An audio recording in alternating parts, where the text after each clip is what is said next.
2024 टी20 विश्वकप चैंपियन होइछि भारत।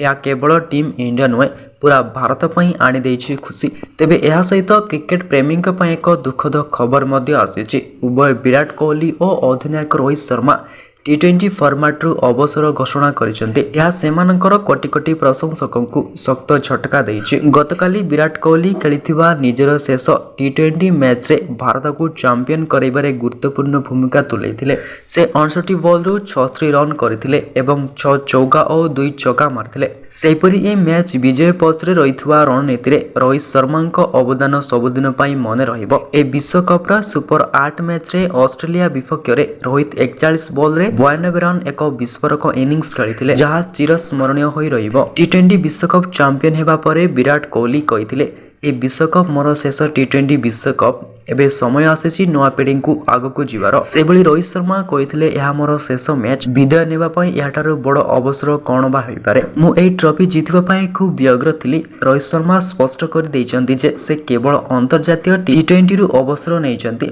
से दिनिकिया और टेस्ट देश पई खेल जारी रखिबे। 2010 रे जिम्बाब्वे विपक्ष रे भारत पई टी20 डेब्यू करथिले विराट कोहली। गतकाली दक्षिण आफ्रिका विपक्ष रे खेलिथिले टी20 कैरियर रो शेष मैच। से 125 टी20 मैच खेलिथबा बेले 4188 रन संग्रह करछन्ती। ता माध्यम रे गोटे शतक और 38 टी अर्धशतक रहिछि। रोहित शर्मा इंग्लैंड विपक्ष रे 2007 रे टी20 कैरियर आरंभ करथिले। से 168 टी मैच खेली 4231 रन संग्रह करिसेंती। ता भितरे 5 टी शतक और 32 टी अर्धशतक रहिछि।